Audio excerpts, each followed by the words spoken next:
Hello नमस्कार साथियों, आप सभी का स्वागत है। आरपीएफ एसआई और कांस्टेबल का जो जीएस का प्रैक्टिस सेट नंबर 16 है, ये इस सेशन में आप सभी का स्वागत है। जैसे कि आप सभी लोग जानते हैं कि हम लोग जो है 1 से लेकर 15 तक प्रैक्टिस सेट है जो ऑलरेडी हम लोग देख चुके हैं। अगर आप लोग जो नया स्टूडेंट है वो नहीं देखे हैं तो आप लोग चैनल का प्ले लिस्ट में चले जाइएगा, वहाँ से जो है आप लोग ज़रूर देख लीजिएगा।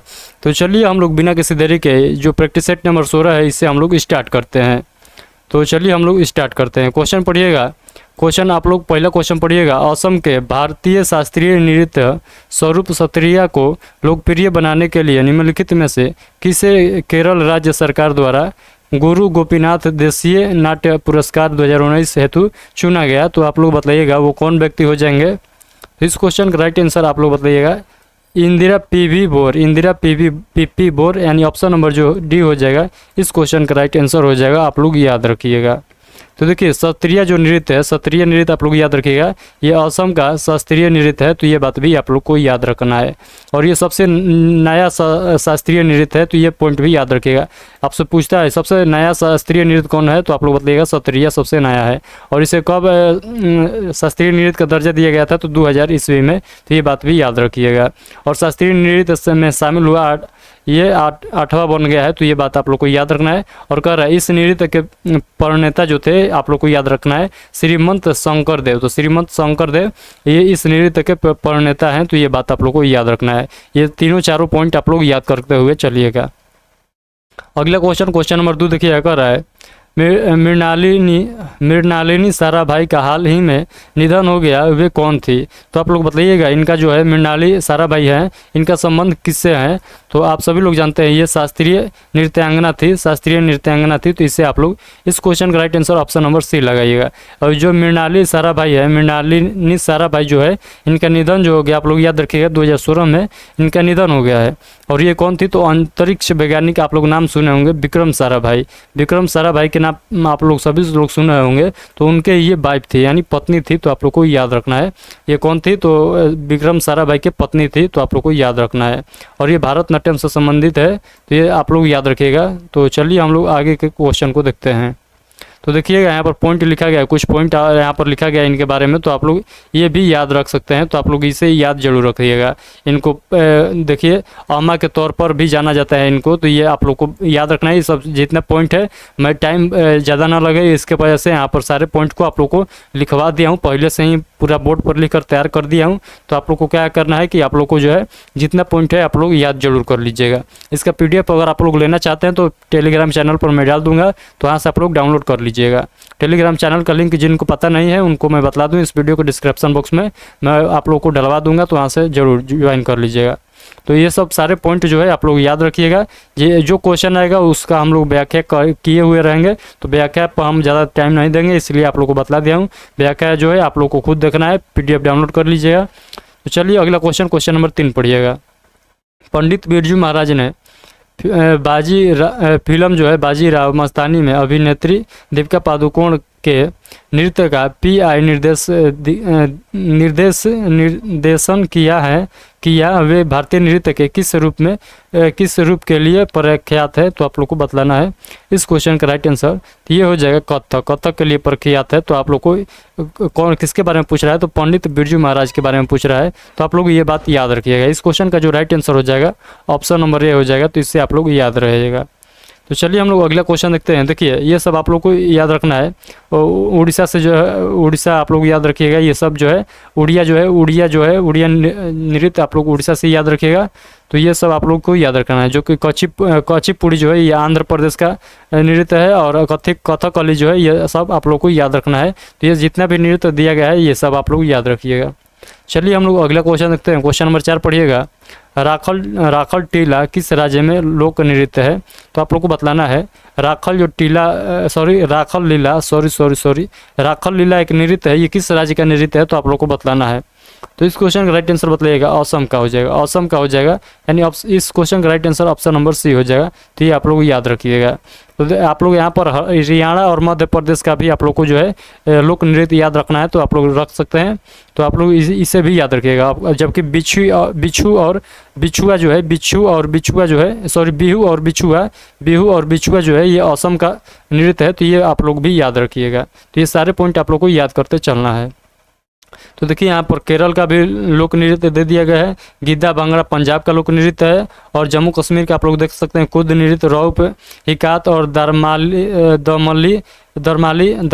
और ये करगा और यक्षगान ये कर्नाटक का है। और गुजरात का याद रखिएगा गरबा, डंडिया और मणिहरी, ये सब आप लोग को याद रखना है। तो ये सब सारे पॉइंट आप लोग याद रखिएगा। मैं इसका पीडीएफ जो है आप लोग को बार बार बताता हूँ कि आप लोग को जो है टेलीग्राम पर दे दूंगा, तो आप लोग इसका पीडीएफ जो है डाउनलोड कर लीजिएगा।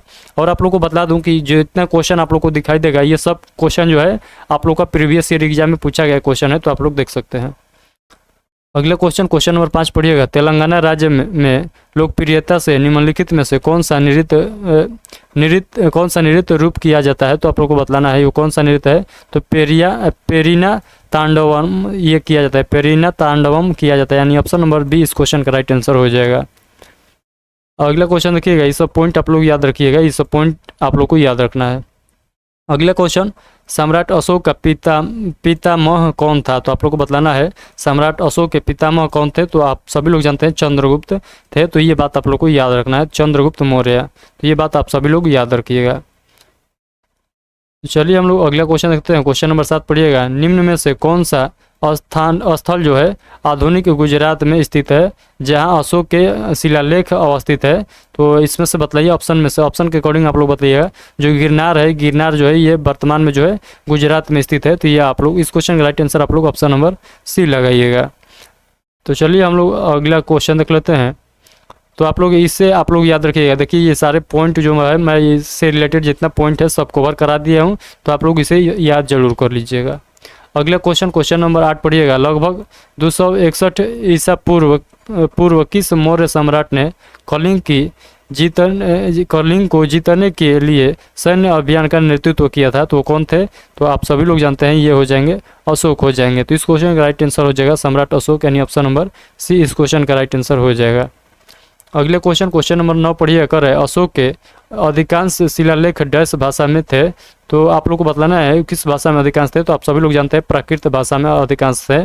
तो इसे आप लोग ज़्यादा पढ़ने की भी जरूरत नहीं है, यहीं पर क्वेश्चन पूछा गया था। तो इसका राइट आंसर जो हो जाएगा ऑप्शन नंबर बी हो जाएगा। तो अगला क्वेश्चन हम लोग देखेंगे। अगला क्वेश्चन नंबर 10 देखिएगा। सेल्यूकस निकेटर नामक डच शासक द्वारा मेगास्थनीज नामक राजदूत को चंद्रगुप्त मौर्य के दरबार में भेजा गया था। तो बतलाइए यहाँ पर क्या हो जाएगा। तो इस क्वेश्चन का राइट आंसर आप सभी लोग को बतलाना है, ये हो जाएगा यूनानी। सेल्यूकस निकेटर नामक यूनानी शासक द्वारा, यानी यूनानी शासक था कौन? तो सेल्यूकस निकेटर, उसके द्वारा मेगास्थनीज नामक राजदूत को चंद्रगुप्त मौर्य के दरबार में भेजा गया था। तो ये पूछा गया था कहाँ का था, तो यूनानी का ये शासक था। तो ये बात आप लोग को याद रखना है। तो चलिए आप लोग देख सकते हैं यहाँ पर अशोक से रिलेटेड यहाँ पर पूरा क्वेश्चन दिया गया है, तो आप लोग इसे एक बार पढ़ लीजिएगा जरूर। तो चलिए हम लोग अगला क्वेश्चन देखेंगे। क्वेश्चन नंबर 11 पढ़िएगा। भारत में संघ की कार्यपालिका का संवैधानिक प्रमुख कौन होता है? तो आप लोगों को बतलाना है भारत में जो संघ की कार्यपालिका है इसका संवैधानिक जो प्रमुख होते हैं वो कौन होते हैं? तो आप सभी लोग जानते हैं प्रेसिडेंट हो जाएंगे, यानी ऑप्शन नंबर ए राष्ट्रपति इस क्वेश्चन का राइट आंसर हो जाएंगे। यानी संवैधानिक प्रमुख जो होते हैं ये प्रेसिडेंट हमारे होते हैं। तो ये बात आप लोग को याद रखना है। अगला क्वेश्चन पढ़िए। क्वेश्चन नंबर 12 कर है। भारतीय संविधान का कौन सा अनुच्छेद राष्ट्रपति द्वारा शपथ या प्रतिज्ञान से संबंधित है? तो इस क्वेश्चन का राइट आंसर आप लोग बताइएगा। सभी लोग जानते हैं 60 शपथ 60 ऐसे आप लोग याद रखिएगा, यानी शपथ से 60, जिसे आप लोग को शपथ पढ़ते हैं उसी वर्ड में आप लोग 60 पढ़ लीजिएगा। शपथ 60 शपथ किस अनुच्छेद के तहत राष्ट्रपति लेते हैं? तो आप लोग बताइएगा अनुच्छेद 60 के तहत। तो ये बात आप लोग को याद रखना है। चलिए हम लोग अगला क्वेश्चन देख लेते हैं। अगला क्वेश्चन नंबर 13 पढ़िएगा। भारत के राष्ट्रपति पद पर निर्वाचन हेतु उम्मीदवार के लिए वांछित न्यूनतम आयु कितनी होनी चाहिए? तो आप लोग सभी लोग जानते हैं कम से कम 35 वर्ष होना चाहिए, तभी आप लोग राष्ट्रपति चुनाव के लिए आप लोग लड़ सकते हैं। अगर 35 वर्ष से एक दिन भी कम है तो आप लोग राष्ट्रपति का चुनाव नहीं लड़ सकते हैं। ये बात आप लोग को याद रखना है। अगला क्वेश्चन पढ़िएगा, भारतीय संविधान का अनुच्छेद जो है 1, 2, 3 यानी 123 निम्न में से किसे अध्यादेश अधिनियमित करने की शक्ति प्रदान करता है? तो आप सभी लोग जानते हैं ये जो है 1, 2, 3 है, ये राष्ट्रपति से संबंधित है। तो ये इस क्वेश्चन का जो राइट आंसर हो जाएगा ऑप्शन नंबर सी हो जाएगा। इसी के तहत अध्यादेश जारी किया जाता है, तो यह बात आप लोग को याद रखना है। चलिए हम लोग अगला क्वेश्चन देखते हैं। अगला क्वेश्चन नंबर 15 है, भारतीय संविधान राष्ट्रपति को 3 प्रकार के आपातकालों की घोषणा करने का अधिकार देता है, इनमें से कौन सा उनमें शामिल नहीं है? तो आप सभी लोग जानते हैं आर्टिकल 352, आर्टिकल 356 और आर्टिकल 360, ये तीनों जो है ये राष्ट्रपति द्वारा अधिकार दिया जाता है ये आपातकाल घोषित करने के लिए, जबकि आप लोग अनुच्छेद जो है 358 देख सकते हैं ये नहीं दिया जाता है। तो ये इस क्वेश्चन का जो राइट आंसर हो जाएगा ऑप्शन नंबर डी हो जाएगा। तो ये राष्ट्रपति से संबंधित नहीं है आपातकाल, ये बात आप लोग को याद रखना है। 52, 56 और 60 ये 3 आपातकाल आप लोग को याद रखना है।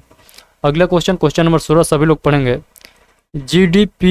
GDFCF का सही पूरा नाम निम्नलिखित में से कौन सा हो जाएगा? तो आप लोग को इसका फुल फॉर्म बतलाना है।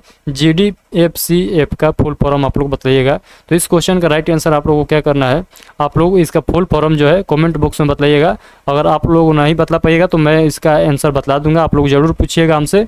टेलीग्राम पर जुड़े हैं आप सभी लोग तो टेलीग्राम से पूछ सकते हैं, अदरवाइज आप लोग कमेंट बॉक्स के माध्यम से पूछिएगा। और जिनको इसका फुल फॉर्म पता है वो कमेंट बॉक्स में ज़रूर बतलाइएगा, और जिनको पता नहीं है वो हमको टैग करिएगा टेलीग्राम चैनल पर, मैं इसका ज़रूर बतलाऊंगा वो फुल फॉर्म।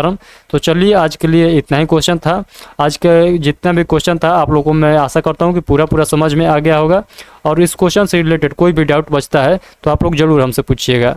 तो चलिए चलते एक बात और मैं आप लोग को बताता हूँ, अगर आप लोगों को सेशन अच्छा लगा हो तो अपना राय जो है आप लोग इस वीडियो कमेंट बॉक्स में ज़रूर बताइएगा कि आप लोग को ये सेशन कैसा लगा, और चलते इस वीडियो को लाइक ज़रूर कर दीजिए। तो चलिए मिलते हैं नेक्स्ट प्रैक्टिस सेट में, यानी प्रैक्टिस सेट नंबर 17 में मिलेंगे। तब तक के लिए आप सभी लोग जो है रिवीजन करते रहिए, और जितना रिवीजन करिएगा उतने जल्दी आप लोग सिलेक्शन पाइएगा। तो इसीलिए मैं बतलाता हूँ हर वीडियो के एंड में आप लोग को कहता हूँ कि आप लोग जाइए रिवीजन कीजिए। तो जाइए आज भी आप लोग रिवीजन ज़्यादा से ज़्यादा कीजिए। तो चलिए जाइए आप सभी लोग।